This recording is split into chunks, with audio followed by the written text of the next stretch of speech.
नमस्कार, देश दुनिया की खबरों के साथ आप देख रहे हैं बेस्ट इंडिया आर न्यूज। पेश है फिरोजाबाद जनपद समाचार। जुड़े रहिए और देखते रहिए best India R news. Dainik Jagran film festival Agra के दूसरे दिन के आयोजन में एबिलिटी मंडली, कलाम स्टैंडर्ड 5B, रजनीगंधा, शाम बहादुर, थैंक्स मॉम, नमस्ते सर, ध्वनि द साउंड अराउंड, अवनी की किस्मत और एलम आदि फिल्मों का बड़ा मनोरंजक सफर रहा। मास्टर क्लास में दैनिक जागरण के संपादक राहुल सिंघई के खट्टे मीठे सवालों के जवाबों से भरा एक्टर डिम्पी मिश्रा की मनोरंजक मास्टर क्लास से युक्त दूसरे दिन का शो दर्शकों को काफी भाया। देखते हैं इस शो के कुछ अंश। फिल्म तक पहुंचने का एक लंबा सफर समय लगा आपको। 17 साल बाद आपने 2017 से भूमि से शुरुआत की। क्या मानते हैं आप कि ये इसमें आपने देरी क्यों की, जबकि आप उस इंस्टीट्यूट से पढ़े हैं जिसने बड़े दिग्गज कलाकार इस सिनेमा को दिए? ये सवाल जब भी मुझसे पूछा जाता है तो मेरे पास इसका कोई जवाब नहीं होता, क्योंकि शायद किसी के पास इसका कोई जवाब नहीं है।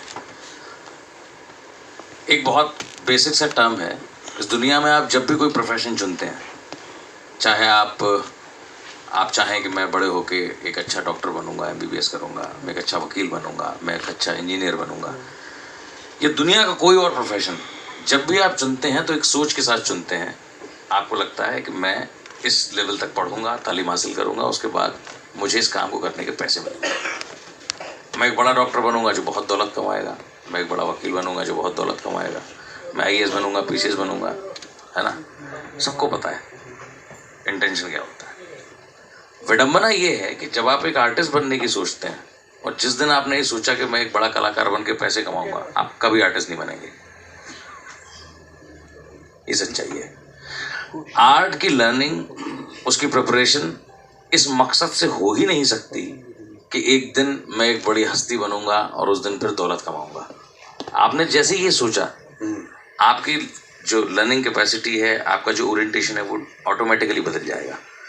और बड़े कमाल की बात है कि पूरा देश, पूरी दुनिया इसी भ्रम में जीती है कि मुझे एक्टर इसलिए बनना है कि शाहरुख खान की तरह बंगला ले लूँगा, या मुझे सिंगर इसलिए बनना है कि अरिजीत की तरह नेम फेम हासिल हो जाएगा। ऐसा कुछ होने वाला नहीं है, क्योंकि आपको हासिल करना है तो वो आर्ट ही हासिल करनी है, वही आपकी दौलत है। जब उसे हासिल कर लेंगे तो हो सकता है एक दिन कुछ मिल जाए, कुछ पैसे मिल जाए। ठीक वैसा ही मेरे साथ है कि मुझे कोई इंटरेस्ट नहीं था, है ना, मुझे कुछ पता नहीं था फिल्मों के प्रति, मेरा कोई ओरिएंटेशन नहीं था। मेरा ओरिएंटेशन सिर्फ थिएटर के प्रति था। मैंने पास आउट होने के बाद भारत नाट्य अकेडमी, उसके बाद film institute Pune, pass out होने के बाद थिएटर को ही चुना।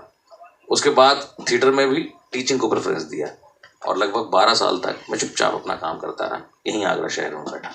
उसका सबूत है हमारी तमाम ऑडियंस जो लगातार नाटक देखने आती है। अपने आप फिल्म आ गई, कहा गया कि भाई इस फिल्म में रोल करेंगे आप। डरते डरते मैंने हाँ कर दिया, क्योंकि बहुत दिन हो गए थे, प्रैक्टिस छूट गई थी, 12 साल हो गए थे। FTI में मैंने 5-6 डिप्लोमा फिल्म्स की थी, पर वो सब भूल गया था मैं। और फिर इतना बिजी हो गया, इतना रम गया थिएटर की दुनिया में कि मुझे लगा ही नहीं कि कोई और जगह भी है मेरे लिए। फिल्म आई, फिल्म में काम किया तो लगा ये तो बहुत ज़्यादा आसान काम है मेरे लिए। तो इतने आसान काम के जब ज़्यादा पैसे मिल जाते हैं तो मैं कर लेता हूँ, चलो। तो इसलिए अब कर रहा हूँ, और पिछले 7 सालों में लगभग 18-20 फिल्में मैंने। फिल्मी दुनिया की अलग कहानियां हैं। कहते हैं रजनीकांत बस में कंडक्टरी करते थे।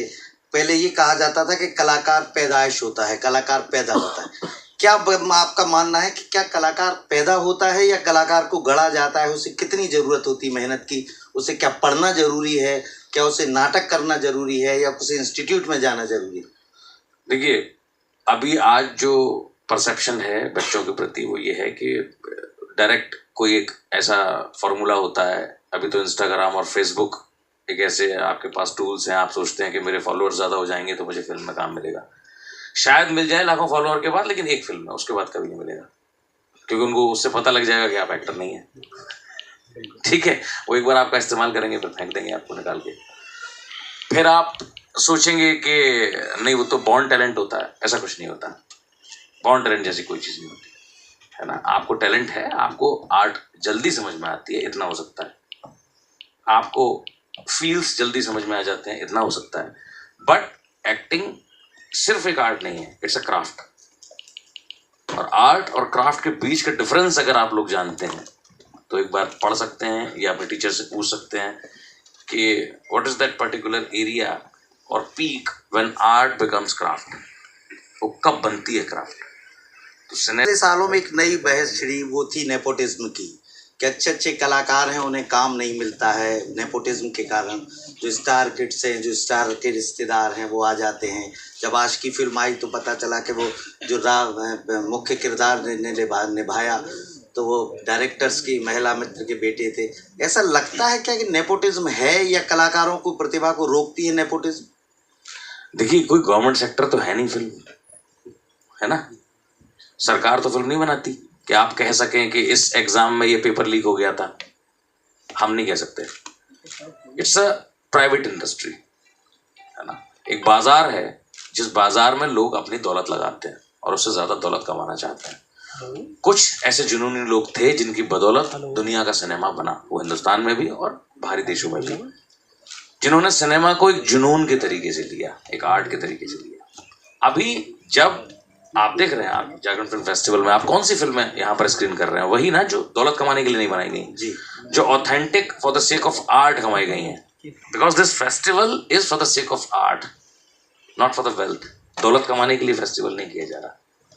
अब जब आप इंडस्ट्री की बात करते हैं और उन तमाम लोगों की बात करते हैं जो उन्होंने उसे इंडस्ट्री बना दिया, जहां आप पैसा लगाते हैं आपको रिटर्न मिलता है, तो जाहिर सी बात है कि जो इंसान पैसा लगाएगा सारे डिसीजंस भी उसी के होंगे जी, है ना।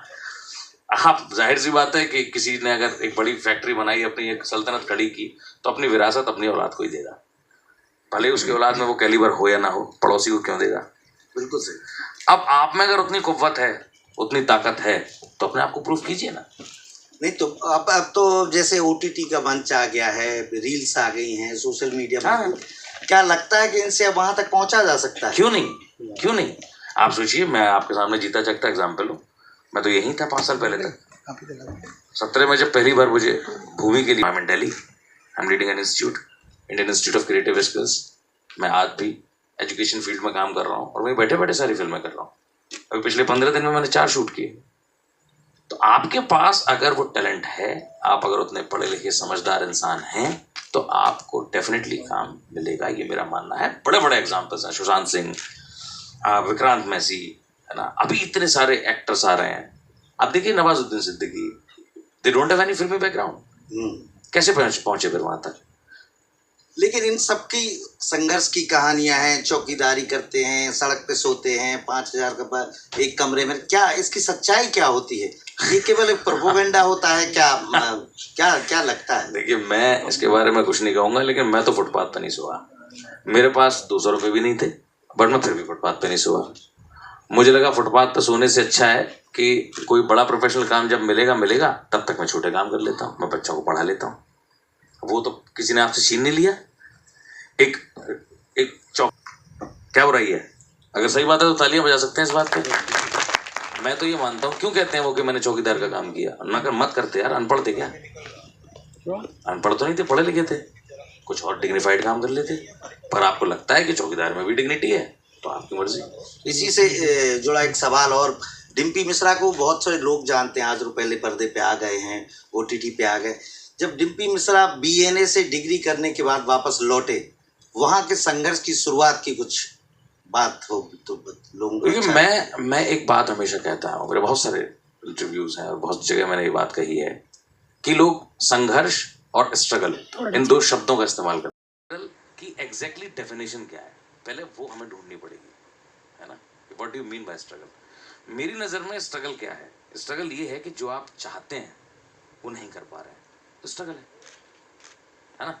मुझे सिंगर बनना था, लेकिन मुझे बैंक के क्लर्क की नौकरी करनी पड़ रही है। में आप पैदा हुए, यहाँ पे आपने 2020 तक आगरा में रहे, 2020 से आप शहर से बाहर गए। 1982 में एक फिल्म आई थी ब्रजभूमि, ब्रज भाषा की।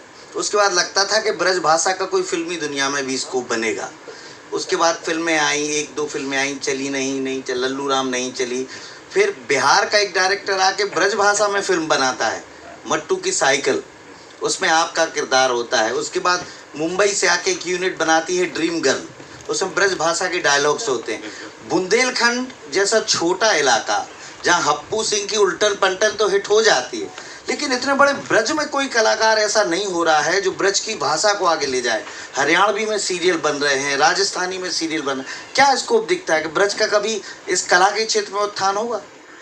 ये बहुत मैं शुक्रिया अदा करना चाहूँगा आपका राहुल सर कि आपने ये सवाल पूछा, क्योंकि ये सवाल हमेशा मेरे जहन में बरसों से है। मैं हमेशा, क्योंकि आगरा में पैदा हुआ, ब्रज रीजन में पैदा हुआ, वहाँ की लोक संस्कृति और भाषा के साथ मेरा एक लंबा रिश्ता रहा है ना। उसी माहौल में लगभग 30 साल जिंदगी के मैंने गुजारे। मुझे जो लगता है पूरा देश घूमने के बाद कि हम ब्रज के लोग इकलौते ऐसे लोग हैं जो अपनी भाषा को दोयम दर्जे का समझते हैं। हमारे लोग अपनी भाषा को हमारे बच्चों को बोलने नहीं देते, कोई बोल दे तो डांटते हैं। हमारे स्कूल्स का ओरिएंटेशन ऐसा है कि हम स्कूल्स में भी कहते हैं, अगर किसी ने कह दिया कि ओए कहाँ जा रहा हो या सुनियो, तो टीचर डांट देगी, गंदी बात बोल रहे हो, गलत भाषा में बोल रहे हो। तो मुझे लगता है कि हमें अपने पूरे ब्रज रीजन का एक मेंटल ओरिएंटेशन करना चाहिए, एक कल्चरल ओरिएंटेशन करना चाहिए। मैं देखता हूँ एक भी बंगाली आदमी ऐसा मुझे नहीं मिला आज तक जो बांग्ला ना जानता हो, है ना। मुझे एक इंसान ऐसा नहीं देखा पंजाब का जो पंजाबी ना जानता हो, है ना। मुझे सिर्फ और सिर्फ अगर दिखे तो इवन बिहार में अब इस बीमारी ने जड़ पकड़ना शुरू कर दिया है। अब तक था कि बिहार में कोई ऐसा नहीं था जो भोजपुरी और मैथिली न जानता हो, बट अब बिहार में भी ऐसे लोग पैदा होने लगे हैं जो अपनी भाषा नहीं जानते। हमारे यहाँ इसकी जड़ें सबसे ज़्यादा हैं। ब्रज रीजन एक इतना बड़ा देश का एक सो कॉल्ड कल्चरल रीजन है, जिसे हम कहते हैं कि हमारे यहाँ कृष्ण पैदा हुए, ये हुआ, बट वी आर मतलब नॉट कल्चर्ड एट ऑल। हम अपनी संस्कृति को संजो के रख ही नहीं पा रहे हैं। भाषा हमारी खत्म होती जा रही है, क्योंकि जब ब्रज भाषा के एक्टर्स ढूंढने की बात आई तो कोई नहीं मिला, है ना। जबकि हिंदुस्तानी नॉर्थ इंडियन क्लासिकल म्यूजिक जो है उसकी सारी बंदिश है ब्रज भाषा में। आप कमाल की बात सोचिए, भारतीय शास्त्रीय संगीत ब्रज भाषा के बिना पूरा नहीं होता, संपूर्ण नहीं होता। उस ब्रज भाषा को बोलने में हमें शर्म आती है।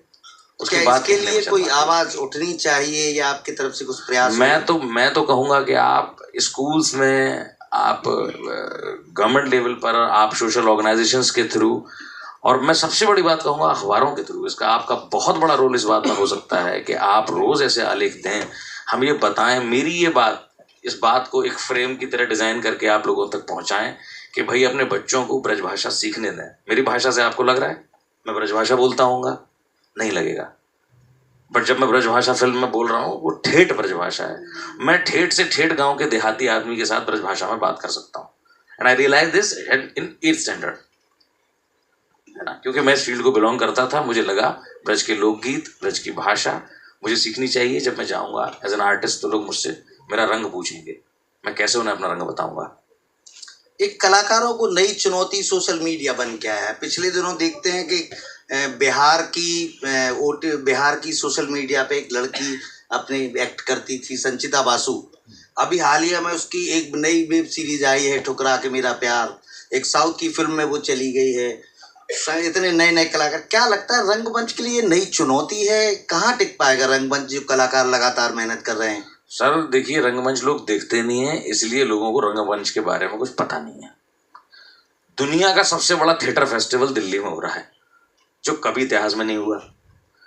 देश के 10 शहरों में, ठीक ऐसे ही जैसे आपका जागरण फिल्म फेस्टिवल 15-16 शहरों में देश के जा रहा है, और it's the biggest travelling film festival in the world. Just like Bharat रंग महोत्सव, भारंगम दुनिया का सबसे बड़ा थिएटर फेस्टिवल है, जो आज हो रहा है देश के 10 शहरों में। नाटक होंगे लगभग 200 से ज्यादा। जितना रंगमंच आज हो रहा है उतना रंगमंच पहले कभी हुआ ही नहीं। परसेप्शन लोगों का यह है कि वो कुर्सी से उठ के जाते नहीं, घर से निकल के जाते नहीं, उनको सब कैमरे पर चाहिए, मोबाइल पर चाहिए। ऑथेंटिक चीजें मोबाइल पे आती नहीं, रंगमंच मोबाइल पे कभी आएगा नहीं, क्योंकि रंगमंच की खूबसूरती वही है। रंगमंच आज और परिष्कृत हो रहा है और टेक्निकल हो रहा है। कभी 10 करोड़ का नाटक आपने सुना? नहीं सुना। राजा धीराज देखने जाइए, 10 करोड़ का नाटक है। मुगले आजम, ब्रॉडवे स्टाइल। अमेरिका में ब्रॉडवे एक जगह है जहाँ पर सैकड़ों थिएटर हैं, जहाँ लोग थिएटर देखना ज्यादा पसंद करते हैं बनस्पत के फिल्मों के। हम वो माहौल तो देश में बनाए, लेकिन आशुतोष राणा जैसे कलाकार और ये आ रहे हैं रावण का किरदार निभाने, इससे कुछ लगता है कि नए कलाकारों को दिशा मिलेगी, या कुछ कलाकारों को आप संदेश देना चाहते हैं लगे रहें या प्लेटफॉर्म चयन करके अपना बदल लें? देखिए, बहुत बेसिक सी बात है, आपको अपने आप को ढूंढना पड़ेगा। Acting is all about search of yourself. आपकी अपनी खोज एक्टिंग है। क्या आपको लगता है कि आप इस फील्ड में सर्वाइव कर पाएंगे? क्या आपके अंदर वो जुनून है, वो पैशन है? और सबसे बड़ी बात, आपके अंदर ठहराव है। अगर जल्दबाजी है तो मोबाइल की दुकान खोल लीजिए शाह मार्केट में, ठीक है, कोई दिक्कत नहीं, कल से पैसे आने लग जाएंगे, क्या दिक्कत है? ये मत सवाल पूछिए किसी से भी कि भाई मैं एक्टर बन जाऊंगा तो रोजगार मिल जाएगा, तो पैसे मिल जाएंगे, तो घर चल जाएगा, तो शादी हो जाएगी। ये सब बेवकूफाना सवाल है। ये सवाल कोई नहीं पूछ सकता और इसका कोई जवाब नहीं दे सकता। हर एक की अपनी कैपेबिलिटी है, हर एक की अपनी शक्ल है, हर एक की अपनी सूरत है। 10 अलग अलग शक्लों के आदमी एक ही तरह का लैपटॉप चलाते हैं, एक ही तरह काम करते हैं, लेकिन 10 अलग अलग शक्लों के एक्टर एक से काम नहीं करते। आप बात समझिए, एक कंपनी में 200 एम्प्लॉय काम करते हैं, काम एक ही करते हैं। लैपटॉप वही रहेगा, आदमी हट जाएगा जी, काम लैपटॉप करता है, इंसान नहीं। बट इस दुनिया में हर आवाज फर्क है, हर एक्सप्रेशन फर्क है, हर सोच फर्क है, हर थॉट फर्क है। अलग है, अलग है दुनिया। क्यों समझने को तैयार नहीं? मेन स्ट्रीम काम नहीं है और दुनिया की तरह, जहां एक पढ़ाई मुकम्मल करने के बाद 10,000 की नौकरी लग जाती है, 10 रुपए नहीं देगा कोई। आपको लोगों से जोड़ूंगा, सिर्फ 2 सवाल और है। एक महत्वपूर्ण सवाल ये है कि डिम्पी नाम कहीं खलता है? बहुत खलता है, बदलने की कोशिश। जबरदस्त। अब क्या बदलूंगा? अब इस उम्र में क्या खा ये तो क्रेडिट गोज टू माय पिताजी, महान है, उन्होंने रख दिया। झेलना मुझे पड़ा, पूरी जिंदगी झेलूंगा। मिश्रा से एच गायब हो गया, ये वो वाला मिश्रा नहीं, वो इंस्टाग्राम पर एक आईडी है, क्योंकि एच से शायद कोई और पहले से अवेलेबल था, बन नहीं रही थी, तो एक एच हटा के बना दी। कोई इंटरेस्ट नहीं है। अच्छा, क्या आपको क्या पैरों पहले पर्दे पर OTT पर बड़े एक किरदार से करियर बन जाता है? अवेंद्रू का मुन्ना भैया, कालीन भैया, गैंगोर वासेपुर का फैजल भाई, क्या ऐसी इच्छा है कि कोई ऐसा किरदार मिले जिससे? हाँ, बिल्कुल है, क्यों नहीं है, बिल्कुल है। कहाँ संभावना नजर आती? कोई नहीं जानता, किसी के हाथ में नहीं है। मैं किसी से आके नहीं कह सकता कि मुझे ये रोल दे दो, उसका दिल होगा देगा, नहीं होगा नहीं देगा। मेरा काम है मेरा काम करना। कोई नहीं जानता। मुन्ना भैया को नहीं पता था दिव्येंदु को, हम लोग साथ में, मतलब हम भी शॉर्ट टर्म कोर्स उस वक्त FTI से कर रहे थे, वो साथ में पास आउट हुए। वो डायरेक्टली मुंबई चले गए, मैं कभी गया नहीं। बट वो खुद नहीं पता था दिव्येंदु को कि उसको मुन्ना भैया जैसा कैरेक्टर मिलेगा और वो इतने फेमस हो जाएंगे, नहीं पता था। मिल गया, बेहतरीन परफॉर्म किया, अपना बेस्ट दिया, इज फेमस। इन लोगों को देख के लगता है क्या अफसोस होता है कि हम 17 साल तक मुंबई की तरफ नहीं, कोई अफसोस नहीं होता। क्यों होगा अफसोस? मुझे जाने नहीं था, मैं गया ही नहीं।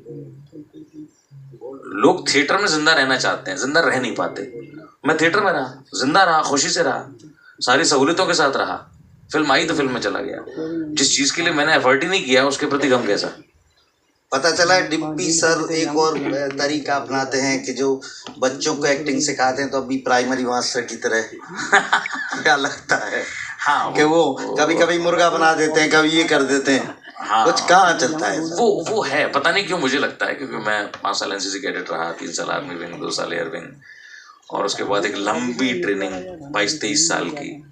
मुझे लगता है आज तो ये और ज्यादा जरूरी हो गया, मैं कहता हूँ, क्योंकि आज जो यूथ है उसका दिमाग कॉन्सेंट्रेटेड ही नहीं है। वो अपने मैक्सिमम टाइम का 90% तो मोबाइल को दे देते हैं। एक्टर बनने के लिए या सिंगर बनने के लिए आपकी लर्निंग कैपेसिटी स्ट्रांग होना बहुत जरूरी है। मुझे आज की डेट में 1,500-2 हज़ार गीत, गजल, नज्म, कविताएं याद हैं, 2000। मैं भी गाना शुरू करूंगा तो कल तक सुनाता रहूंगा आपको। मेरी हार्ड डिस्क पे रहता हूँ, मुझे कोई जरूरत नहीं लैपटॉप की और डायरी की, मैं सब याद कर लेता हूँ। ये मेमोरी आज नदारत है, क्योंकि आप हर वक्त तो मोबाइल देखते रहते हैं। मोबाइल तो आपको सिखाएगा नहीं, आपको याद करना पड़ेगा। मैं दावे के साथ कहता हूँ, आप 15 कहानियां याद कर लीजिए, 40 कविताएं और 50 गाने याद कर लीजिए, उसके बाद बोलिए मैं एक्टर हूँ, आप एक्टर हो जाएंगे। इतना काम कोई कर ही नहीं पाता। ओटीटी आने से एक नई चुनौती बनी है। सीरियल्स में ओटीटी के प्लेटफॉर्म पे जो दिखाया जा रहा है उसमें अंग्रेजी के बड़े बड़े डायलॉग्स आ रहे हैं। तो क्या आसान है कि सामान्य से कलाकार को ये जब तक तैयारी ना हो तो कैसे चलता? कैसे होगा आप ही बताइए। ये लगता है बड़ा संघर्ष है। आपको 2 पैराग्राफ याद करने हैं विद पंक्चुएशन मार्क्स, ठीक है, विद पंक्चुएशन मार्क्स। आप अपने दिल से एक अक्षर भी ऐड नहीं कर सकते। और नए हैं तो रीटेक कोई करवाने को तैयार है नहीं। क्यों करेगा? पैसे दे रहा है आपको जी, भगाने देगा जूता मार के? आप एक बात बताइए। चलिए बहुत बेसिक सी बात करते हैं, मेरी क्लास शुरू होती है। हम अपने घर में एक फैन रिपेयरिंग करने के लिए बुलाते हैं किसी को, या एसी रिपेयरिंग करने के लिए बुलाते हैं। वो हमसे आके पूछता है भाई साहब कौन सा तार लगाऊं? वो पूछता है आपसे मैं पेज खोल दूं कि ना खोलूं? वो आता है, अपना काम शुरू करता है, खत्म करता है, पैसे लेता जाता है। Same thing is applicable here. आप एक प्रोफेशनल एक्टर है, आपको किसी ने हायर किया, उसने कहा मैं 5000 पर डे आपको पे करूंगा एक्टिंग का। चलता है कि ये बहुत आग का दरिया है और डूब के जाना है वाली स्टाइल में आपको तैयारी करना पड़ेगी। हाँ, वरना सफलता नहीं मिलेगी। एक आखिरी सवाल के साथ हम सीधे जुड़ेंगे अपने दर्शकों के साथ कि आने वाले प्रोजेक्ट्स कुछ डिम्पी जी को देखने को मिलेंगे, क्या लगता है?